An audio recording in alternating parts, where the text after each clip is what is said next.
Desperate Measures by VVC. Chapter 27, Harry's Summer, Part 1. As he'd promised Hermione, he had taken his end-of-year tests the second week of June. Surprisingly, he'd been allowed to take all of them. Dumbledore's influence, undoubtedly. He was sure that he'd done well enough. Then, just because he could, he'd taken the last week of school off, mostly from his courting, and enjoyed the company of his friends. He and his grandfather had met all day the Saturday after testing, and for 2 hours each morning that next week, but other than that, he'd been able to revel in his mini-vacation. That Saturday had been a day of harsh realities. He'd completed all the easy eliminations, and the suitors left were the ones who were going to require a greater amount of thought and effort.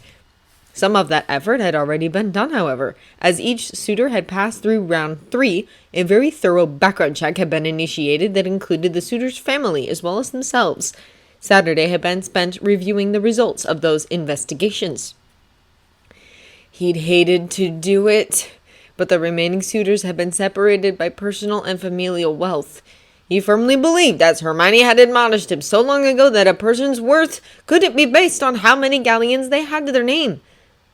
The cold hard truth, however, was that he had a certain status within Veela society, and his mate was going to need to be able to deal with that. A mate raised to wealth was going to be comfortable within the circles Harry would soon frequent, whereas one who hadn't most likely would not. 22 of the remaining 31 suitors had been marked as unlikely to be comfortable with the necessary social obligations. He had been prepared to still meet with them, however, because you just never knew. That is, if they were still interested in courting him after they read the letter. Properly spelled for secrecy, of course. That had been sent to them that evening, detailing what would be socially expected of his mate, though it had left out his exact social status. 4 suitors had politely withdrawn. The same letter had been sent to the 9 remaining suitors in the used to it pile, but none of those had withdrawn. That pile had, however, been further subdivided into greater and lesser political desirability in regards to an alliance.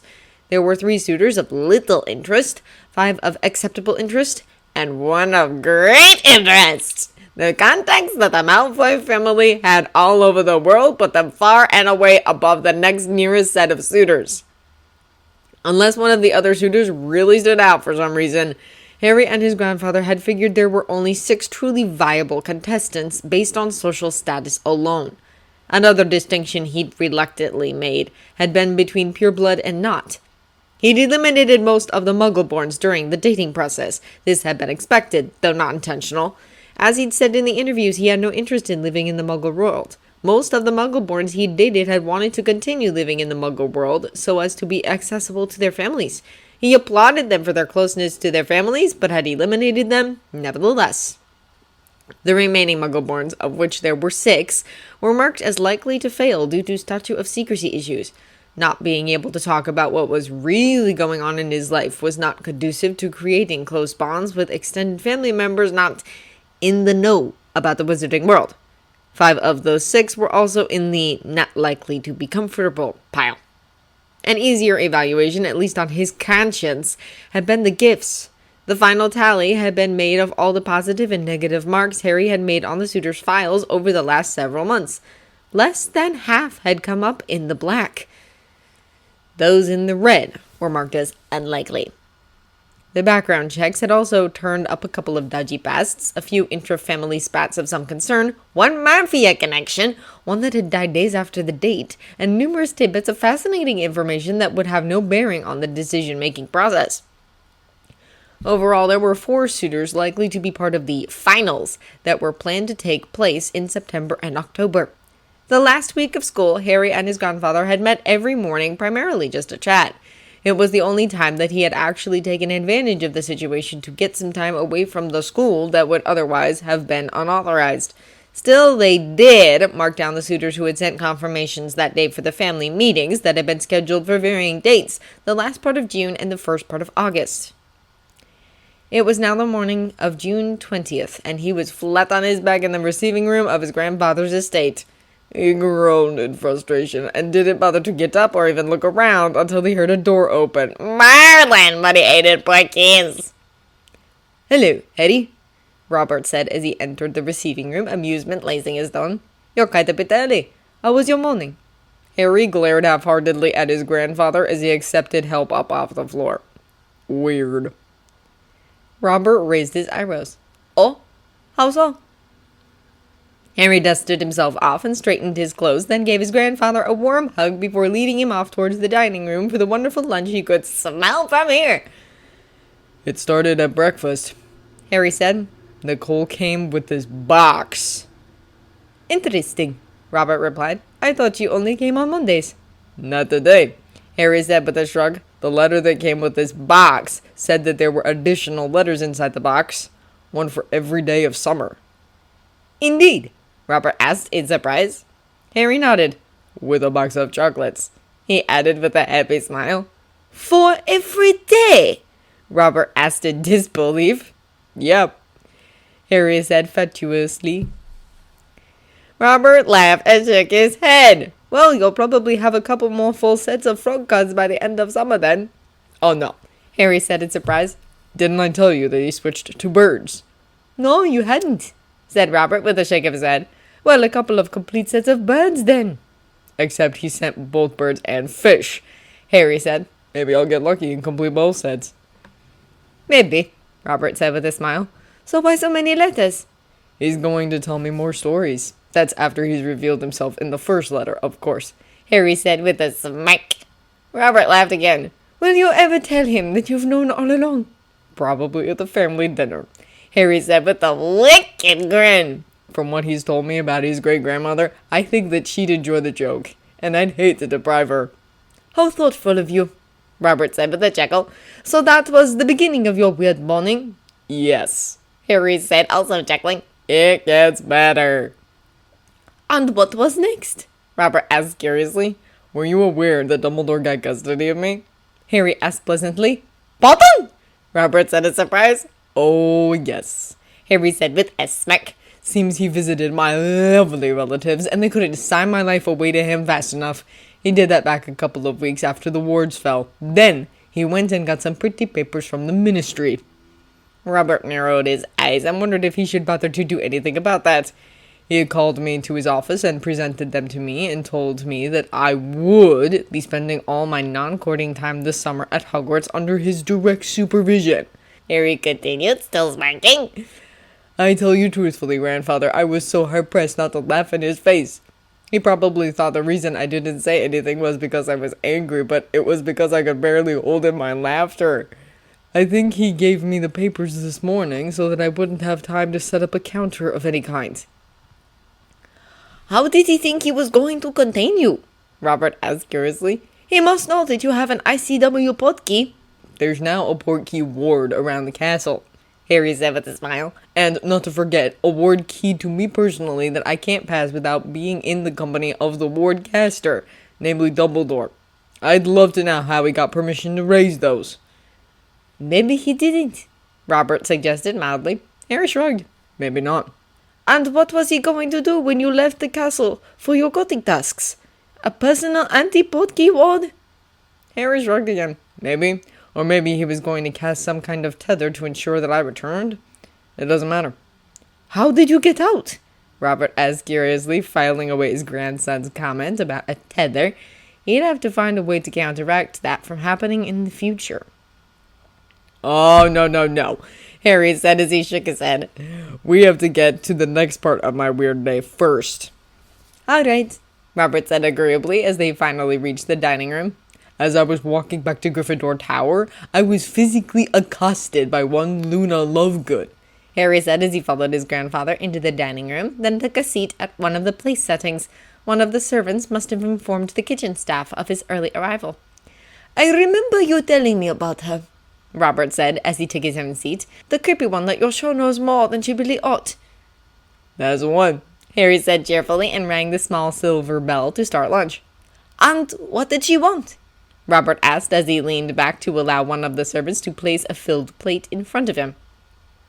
Harry had an odd look on his face as he responded, Well, at first I didn't understand. She just said that she had to make sure I was prepared to visit the havens of the Glitterpuffs. Glitterpuffs? Robert questioned in amusement. Harry nodded, then narrowed his eyes in annoyance. Then she said something else. She stopped me for several minutes in a deserted hallway, not even any portraits, and said that I had to be still so that she could take off all the glitter-absorbing spells that were on me. So I stood there, staring at her, as she stood there staring at me. Then she pronounced me ready to meet the glitter puffs, escorted me to Myrtle's bathroom, and told me that I should leave right away or else I might miss lunch. I'm pretty sure she was talking about tracking spells. Robert chewed a buttered green bean thoughtfully and eventually nodded his agreement. He rang the silver bell and asked the quickly attending servant to please send up one of the guards. "We should have you checked for any remaining spells. I should have done that when you came last Christmas. I'm surprised they didn't track you then." Harry grimaced. Actually, I wouldn't be surprised if that was half the reason she was smiling and staring at me the whole trip on the express. "I wonder what was placed on you and how she removed them," Robert mused. "Tracking spells and the removal is an aura-level skill. Most people never learn how to do either." I don't even want to think about it, Harry said with a scowl. Luna would probably tell me that the glitter puffs taught her. Robert chuckled, but didn't disagree. A guard entered a moment later and Robert requested a thorough check. After nothing was found, the guard was dismissed and the both of them went back to eating their lunch.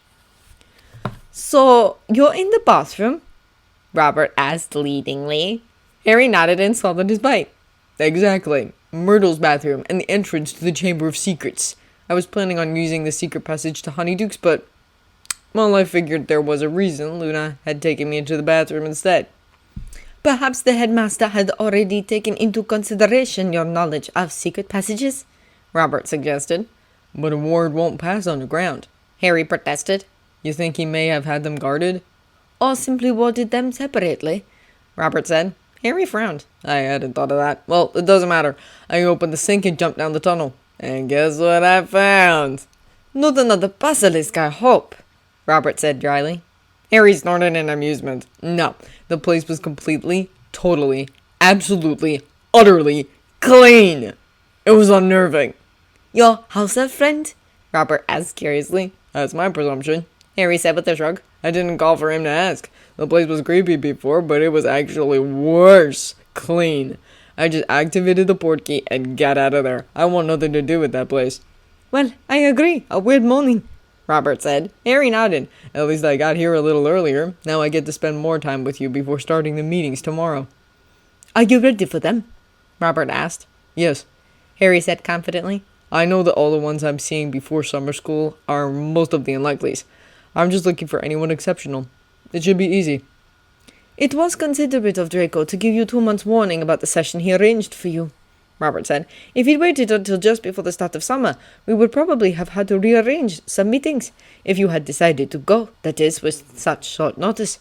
Oh, I would have, Harry said, nodding earnestly. There's no way I would miss this. An entire month of comparative ancient magics, including Egyptian? I guess it makes sense that there would be a school about ancient magics, but I just never really thought about it. I wonder if Bill Weasley went there when he was studying to be a curse breaker. "Perhaps," Robert said, knowing nothing about that particular career. And then a week's vacation to do with stage 3, before tackling the rest, Harry said, then sighed. That's when it's going to get difficult. I'm probably going to want to pounce the first one I see. "I will be with you, and will make sure that does not happen," Robert said reassuringly. I know, Harry said with a grateful smile. "Let us talk of more pleasant things as we finish eating," Robert said. "Giselle had a baby." Harry brightened and asked eagerly, "Boy or girl?" "A little girl," Robert said with a smile. "She's most beautiful, of course, but she squalls awfully." Harry laughed, and they spent the remainder of lunch talking about the new baby.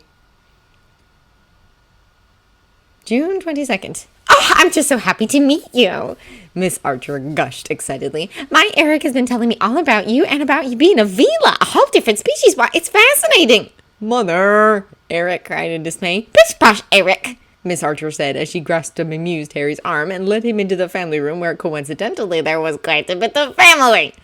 "Eric was telling us about how you need extra sugar during this time, so I made sure to make plenty of sweets that growing boys always like." "Mother, please," Eric practically whimpered. "Now you just sit here and have some brownies to tide you over to dinner," Miss Archer continued blithely as she pushed Harry down onto one of the sofas. "We're having turkey tonight. I know it's not Thanksgiving, but this is a special occasion, and we've had all the fixings too. I've told my babies not to eat all the sweets. I sure hope there's enough." The woman looked worriedly at the coffee table before bustling off, murmuring about starting another batch of cookies. Harry stared blankly at the several-foot-tall mounds of sweets on the coffee table. Eric, his suitor of the evening, was standing by one of the reclining chairs with a hand over his eyes and looking dejected. The woman next to him, she looked to be a sister, picked up a napkin, placed one of the brownies on it, and held it out to him. Hi, my name's Annie. I'm Eric's younger sister.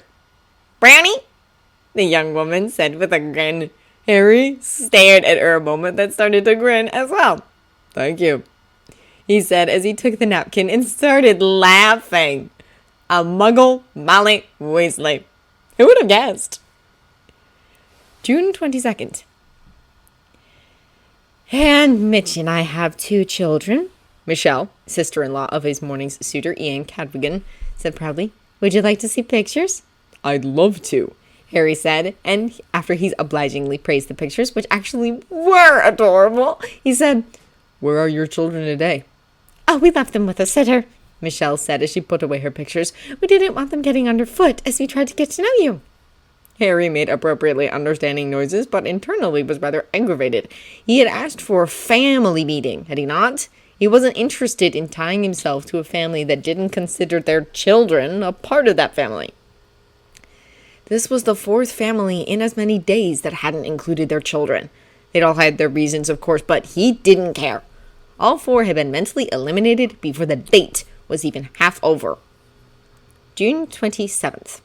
Harry got only a glimpse of the floor he had sprawled upon from the portkey landing before he was assaulted by a sense of ambient hostility so great that he became nauseous, then passed out. He was unconscious as he was whisked away by one of the guards. He was unconscious as Robert Dursley informed the waiting suitor that he had been eliminated. He was in fact unconscious for over 2 hours after he recovered from the attack. They found out the next day when a written apology arrived that the family ghost was quite prejudiced against non-humans and had been the one to perpetrate the attack. Nice of them to have taken that into consideration for his visit. June 29th. Harry looked at his grandfather once they'd arrived back home from his last date. Boring.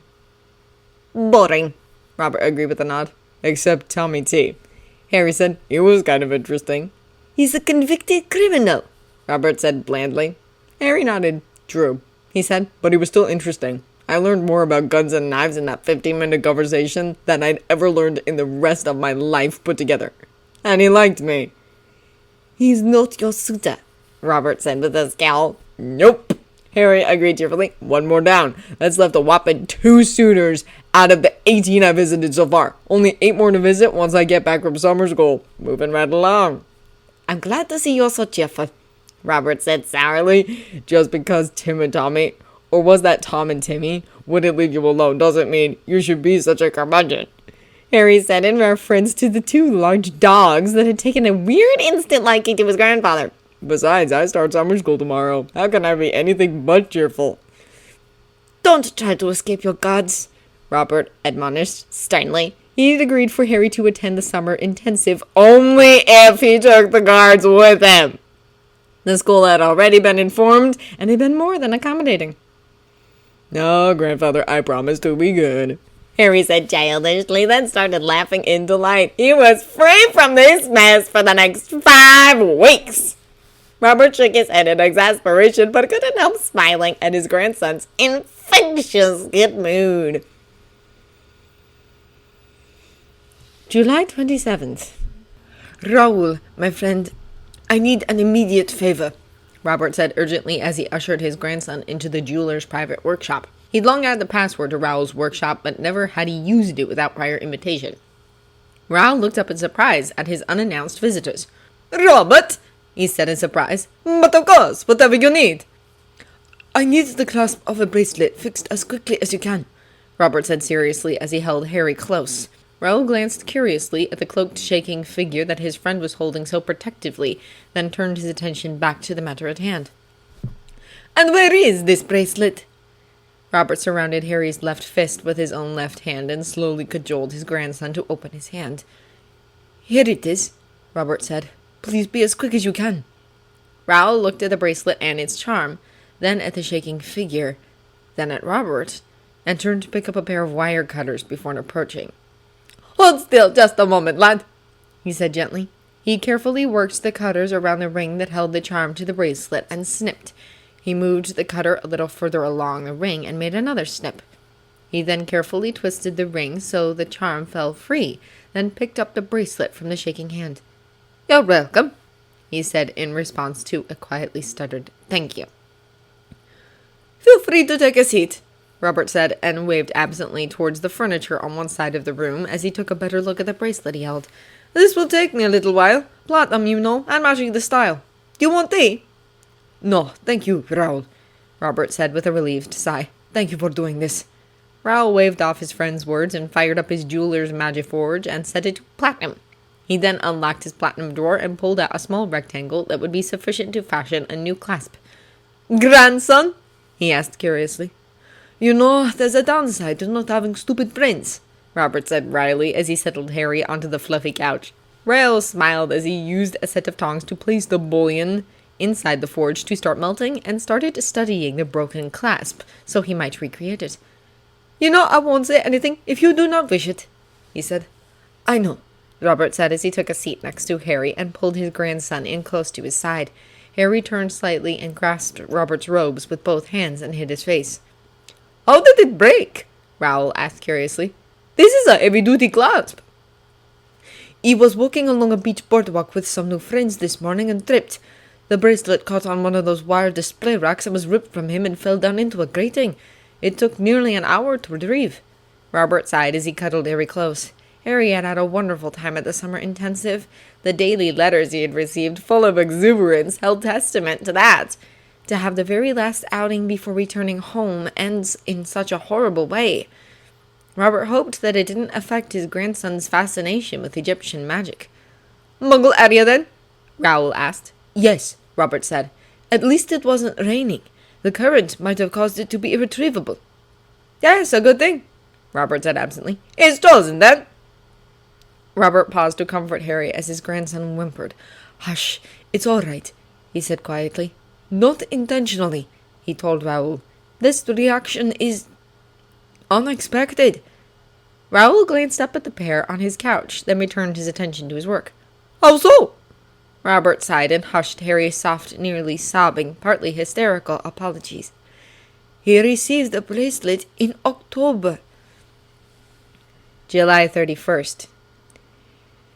Harry lay against his grandfather, totally exhausted. Entry into stage 3 of Dysphoria had been unpleasant. The convulsions had been as bad as he'd expected, and he currently felt as if he'd never move again. Nevertheless, he figured that overall the day would probably go better than Stage 2's entry day. There weren't any dates scheduled. He was away from annoying Hogwarts students and teachers. He was isolated from the world at large, and he had his grandfather here to coddle him all day. "Would you like to eat?" Robert asked softly. Harry grunted and groaned a response. "I think I'll interpret that as a yes," Robert said with a combination of worry and mild amusement. He carefully pulled himself and his grandson up to a sitting position in the bed. One of the attending servants helpfully resituated the pillows. When Robert and Harry were comfortable once more, the servant adjusted the blankets covering the two men, careful not to touch Harry. A second servant approached with a large covered cup that had a straw coming out of it. Robert accepted the cup and gently urged his grandson to sip the high-calorie drink. An hour later, the drink was finally gone, and Harry had been motivated to drag himself out of the bed and take care of his very pressing needs. Blasted liquids! He liked laying there against his grandfather in his nice warm bed. When he was done with his necessities, Harry returned to his bedroom and was utterly relieved to see his grandfather still in bed and holding out his arms. Harry gratefully climbed back in bed and snuggled up to his grandfather. He was only peripherally aware of one of the servants covering him with the blankets as he fell into a light doze. It was another couple of hours before he woke again, once more due to his bladder, and felt much more able to deal with the world and a more substantial breakfast. Harry moaned his appreciation of the strawberry waffles he was consuming. His grandfather's chefs were the best. "Are there more?" he asked as he started cutting the last section of his waffle. "I'm sure there are," Robert said and signaled one of the servants. Harry grinned at the attending servant as his now empty plate was replaced with a new one with a fresh waffle drenched in strawberries. He happily consumed half a dozen waffles before contenting himself with hors d'oeuvres and tea. Well, I feel better, but I'm still tired. Robert smiled from where he sat next to his grandson in the large bed. He tentatively suggested they move to the table, but Harry had become slightly frantic at the thought of loss of contact, and so they had breakfast in bed. "We will ensure you have an easy day today," he said. "Would you like to open your presents?" Sure, Harry said, managing to muster up some excitement at the prospect. yours first. "If you wish," Robert said. "Then your friends?"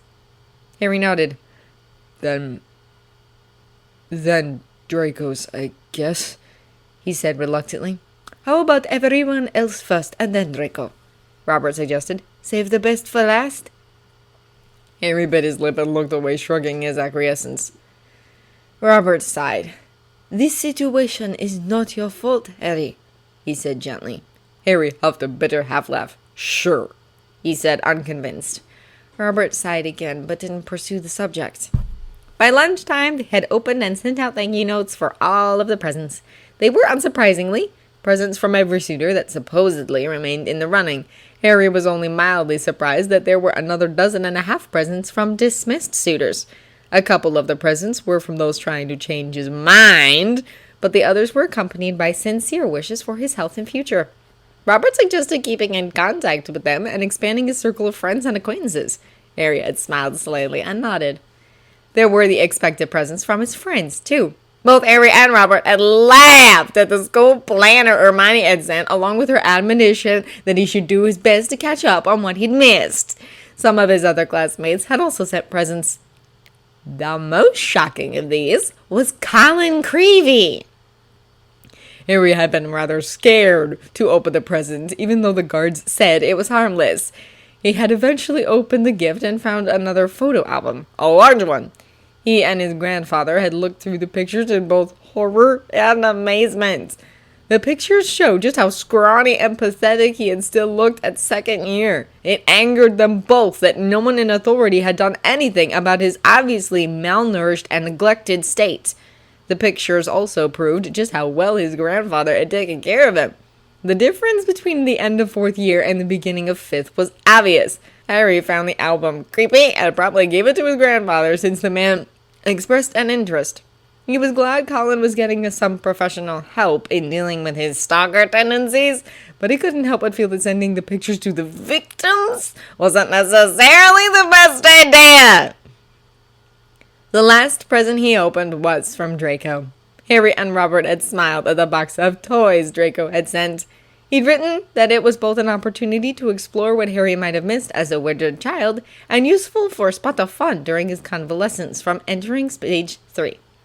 Let it not be said that Draco wasn't right. Harry and Robert spent the afternoon playing various children's board and card games, then spent an evening putting together a dragon puzzle, one that moved once it was completed. All in all, the day had gone well, and Robert had managed, mostly, to keep Harry's mind off October's mistake. August 4th.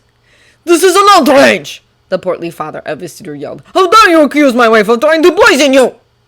Harry idly noted the horrified expression on his suitor's face. He'd bet anything that Gustav hadn't been involved in any way with the scheme to dose him with the binding potion through the soup. Nevertheless, this meant one more suitor down. Too bad, really. Gustav had been one of the most likely 4. Not that that mattered now, but still. "This is an outrage!" the man yelled again. Harry stood and said chillingly, "You're right. It is." He activated his port key then and left his grandfather to deal with the situation. August 7th. "Carlos?" Harry said. Carlos sighed and said sadly, "I know. I knew as soon as you requested a family meeting that I would be eliminated. If I'm truly honest, I will admit that I've suspected for a long time that I would never win your hand because of the attitudes of several of my family members." "You're a good man, Carlos," Harry said as he put a hand on the man's arm. "I'm sorry this won't work out. I wish you the best in finding someone to share your life." "Thank you," Carlos said with a sad smile. "It is I who should apologize, however, for exposing you to their vitriol needlessly. I could be a selfish man at times, and I wanted to see you one last time." He pressed a card into Harry's hand. I would be honored if we could still keep in touch, I'd like that. Harry said sincerely. A minute later, he was whirling his way back home 3 hours early. August 9th. Harry, please sit, Robert said softly. Harry looked up at his grandfather and saw the man's worry clearly written in every line of his face. Harry looked back down at the mangled remains of his crepes and nodded. I'm sorry, he whispered. May I have some bacon and eggs? He kept his eyes down as his plate was taken from him less than half a minute later.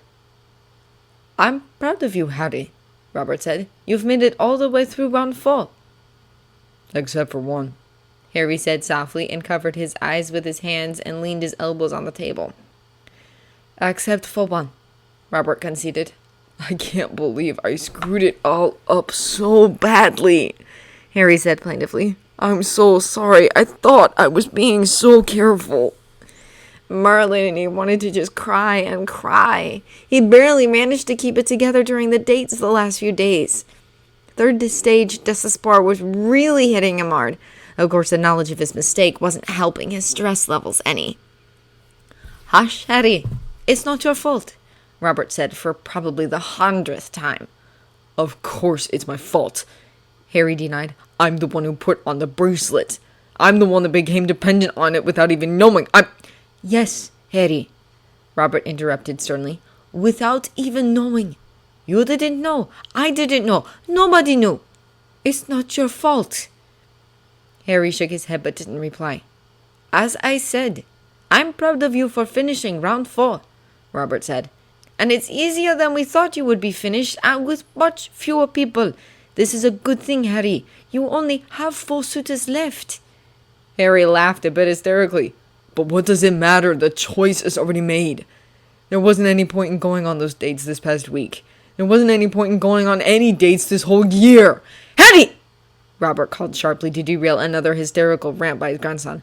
If, for no other reasons, those dates were necessary for public appearances. Harry choked off another hysterical laugh. And what are we going to do about public appearances now? We will tell the last 3 that you simply felt more comfortable with the 4th suitor and leave it at that, Robert said. There is no need for anyone but the chosen few to know the full truth. That's not even a partial truth, Harry protested, becoming even more agitated. It's completely true, Robert said sternly. It's not the complete truth, but it is completely true. You made nearly all your eliminations fairly. It is only these last 3 that could possibly claim unfair bias. Take comfort in that. Harry moved his hands to the top of his head and pulled on his hair. Are you sure? He asked desperately. Are you sure that all of those eliminations were my doing? The bracelet did not affect your mind in any way, Robert said sternly. Do you doubt, Hero Monroe? No, Harry said miserably. Then be glad that you did not know the extent of your dependence upon the charm until just recently, Robert said. You eliminated everyone fairly, and it is not your fault that this has happened. I should have known, Harry said, pulling his hair a little harder. Stuff like this always happens to me, and Harry! Robert said sharply, then sighed in relief when a servant arrived with the requested bacon and eggs. Eat your breakfast, Harry, he said softly. Because he didn't know what else to do. Harry did.